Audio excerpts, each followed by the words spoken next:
Il y avait devant Bélixo, vers les cavernes, un autre vieillard, mais ce n'était pas Bissavo. C'était sans doute un Ganobi qui était resté dans les cavernes. Il paraissait encore plus vieux que Bissavo, et il était appuyé contre son bâton noir. Ses ongles de main paraissaient des griffes, et il sentait la mort, la putréfaction. Bélixo le sentait de là où il se trouvait. C'était Domingos, qui avait vieilli encore plus suite à sa deuxième utilisation du pouvoir Ganobi.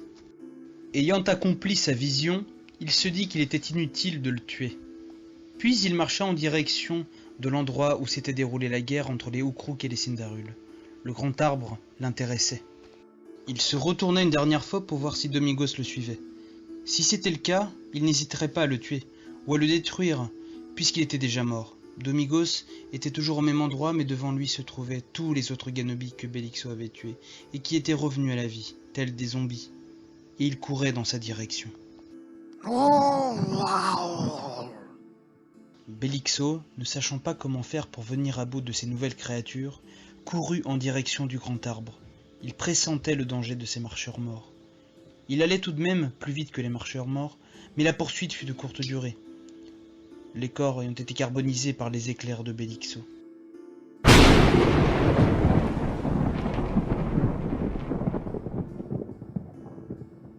Il continua alors son chemin vers le grand arbre. Mais le Ganobi était toujours en train de le suivre. Peu importe pour lui, il perdrait du temps. Avec ses nouveaux pouvoirs, il lança un éclair en direction du corps de Bissavo pour détruire celui-ci, afin d'éviter que Domingos ne le ramène à la vie. Bélixo s'arrêta brusquement, c'était plus fort que lui. Il était en train d'avoir une vision qu'il avait déjà eue auparavant, il y a des années de cela. Il était devenu roi dans un endroit froid, et des êtres lui ressemblant étaient autour de lui, donc des Ukruks. Il s'était donc fixé un nouvel objectif, celui de devenir le roi des Ukruks, afin de posséder une armée et conquérir la planète entière, voire l'univers, vu qu'il avait maintenant des pouvoirs Ganobi. Il se dirigea quand même en direction du champ de bataille près de l'arbre, puis voulait prendre la direction du nord. Rexo, le tyrannosaure qui l'avait apprivoisé, avait disparu. Il devait être très loin maintenant. Une odeur pestilentielle arrivait au nez de Bélixo. Des milliers et des milliers de cadavres de Sindaruls jonchaient le sol. Mais il devait trouver un moyen d'aller plus vite. Malgré son potentiel titanesque, Bélixo restait un être vivant fatigable, contrairement à Domingos qui, lui, ne ressentait plus cette sensation. Et il le suivait encore et encore. Bélixo regardait les morts. Il n'y avait quasiment que des cadavres de Sindaruls qui se voyaient. Grâce à son corps endurant d'Ukruk et à son aptitude à toute épreuve de Sindarul, le pouvoir Ganobi que Bélixo absorba et utilisa n'eut pas l'effet pervers escompté.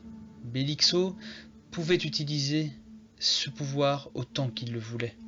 Les cadavres se relevaient un à un, Domingo s'approchait et les réanimait au compte-gouttes, et devenaient trop nombreux pour Bélixo.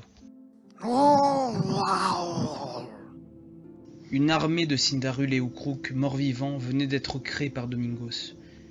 Certains étaient encore frais, mais d'autres étaient déjà devenus squelettiques, mais arrivaient quand même à marcher vers Bélixo. Domingos était de nouveau devant lui avec son armée composée de plusieurs millions de marcheurs morts. Ils avaient encerclé Bélixo. Celui-ci ne pouvait pas s'échapper, à moins d'utiliser son pouvoir Ganobi. Il pensa alors très fort à sa vision dans laquelle il devenait roi dans le nord, assis sur le trône. Le monde sombra alors dans le noir autour de lui. L'arbre gigantesque disparut, et Domingos et son armée également. À la place, il était assis maintenant, dans un antre, sur un grand fauteuil, fait avec des fourrures blanches. Un froid glacial avait remplacé la chaleur sèche du désert.